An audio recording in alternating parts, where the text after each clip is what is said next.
Shalom, selamat malam. Bersama saya Yosia Arifin. Renungan malam ini dari Pendeta Dr. Erastus Sabdono berjudul Sepenuhnya. Jika kita mempelajari Injil dalam pimpinan Roh Kudus, maka kita dapat menemukan kenyataan bahwa kekristenan yang dikenakan oleh banyak orang Kristen hari ini adalah kekristenan yang jauh dari kebenaran Injil yang diajarkan oleh Tuhan Yesus. Kekristenan telah mengalami kemerosotan yang sangat parah, sehingga kehilangan esensi atau inti dari kekristenan yang diajarkan oleh Yesus. Sebenarnya, kekristenan yang murni tidak bisa merosot. Kekristenan yang telah merosot ini adalah Kristen palsu, fake Christianity. Sejak Kristen menjadi agama negara pada abad ketiga atau menjelang abad keempat, kekristenan telah berubah menjadi keberagaman seperti agama-agama pada umumnya. Hal ini yang mengakibatkan kehidupan Kristen, orang-orang Kristen kehilangan atau melepaskan inti kebenaran Injil. Kehidupan Kristen yang sejati digantikan dengan liturgi, dengan perdebatan-perdebatan teologi di mana pemimpin gereja saling bertikai terus-menerus sampai hari ini. Namun ketika masa penganiayaan berlangsung, pimpinan-pimpinan gereja bisa bergandengan tangan bersatu dan jemaat melihat kebersamaan tersebut walau tentu ada perbedaan.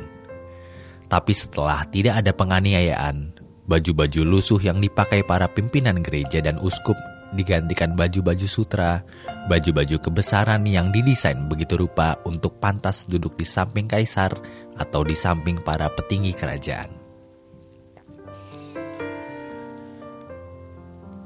Kekristenan mengalami kemerosotan.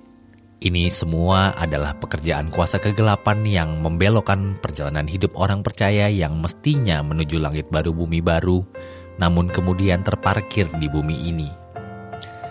Kebenaran Injil yang mestinya membangun kekristenan yang sejati, yaitu kehidupan orang Kristen yang mengenakan kehidupan Kristus, telah menjadi agamawi dengan atribut-atribut keagamaan seperti liturgi, terfokus pada pendidikan moral etika, tetapi lepas dari kebenaran yang bisa merubah cara berpikir.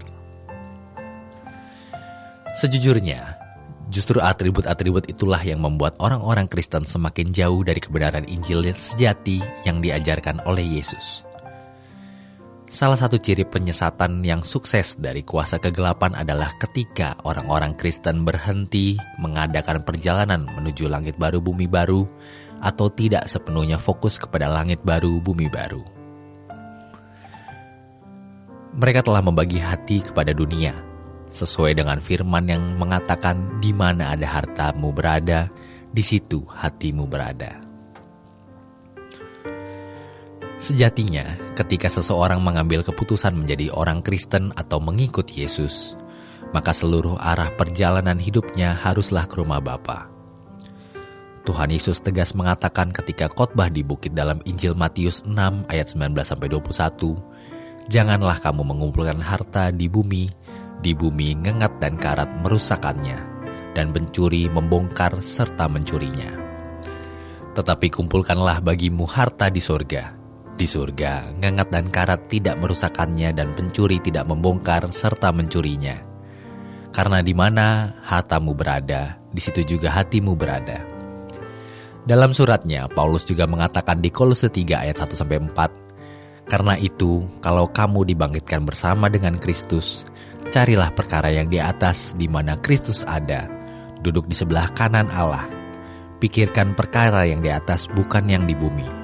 Sebab kamu telah mati dan hidupmu tersembunyi bersama dengan Kristus di dalam Allah.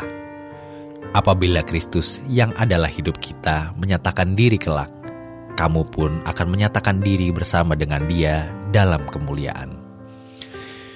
Jadi, jika harus hidup dengan gairah hidup atau prinsip hidup yang dikenakan oleh Yesus, sehingga kita menjadi orang-orang yang mengenakan Kristus di dalam diri kita, maka jangan kita hanya setuju dan merasa sudah tahu akan hal ini, tetapi mari kita sungguh-sungguh memindahkan fokus hidup kita sepenuhnya ke kerajaan surga atau ke rumah Bapa. Kata sepenuhnya ini penting, bukan setengah atau sebagian. Ironis, kita sering merasa sedang atau bahkan sudah memindahkan, tetapi belum sepenuhnya. Bersyukur kalau kita seperti burung yang asik makan padi, namun tiba-tiba dikejutkan oleh petani atau penjaga sawah, lalu terbang. Hari ini Tuhan juga mengejutkan kita dengan kejutan-kejutan yang seharusnya membuat kita terbang. Atau mungkin kita sedang terbang, namun terbangnya pelan dengan kecepatan rendah, maka kita dikejutkan supaya terbang lebih tinggi lagi. Atau ibarat Raja Wali, memang terbang naik, tapi pelan. Harus ada badai supaya ia terhempas ke atas. Pada dasarnya kekristenan adalah mengenakan kehidupan Yesus secara konsekuen dan konsisten, terus-menerus dan benar, sehingga kita memiliki Kristus di dalam diri kita. Hidupku bukan aku lagi, tapi Kristus yang hidup di dalam aku. Ini targetnya. Memiliki Kristus di dalam diri kita bukan berarti di dalam diri kita ada dua pribadi Yesus dan pribadi kita. Tetapi maksudnya adalah gairah yang ada pada diri Yesus, juga ada pada kita. Kristus artinya yang diurapi. Jadi, orang Kristen yang benar harus memiliki Kristus yang hidup di dalamnya sehingga ia tidak hidup menurut daging, tapi menurut roh. Pengurapan inilah yang membuat seseorang dapat berperilaku sebagai anak-anak Allah, yang model atau teladannya adalah Yesus. Kehidupan Yesus adalah kehidupan yang benar-benar rohani, tidak ada duniawinya sama sekali. Demikian renungan pada malam hari ini. Selamat beristirahat, Tuhan Yesus memberkati.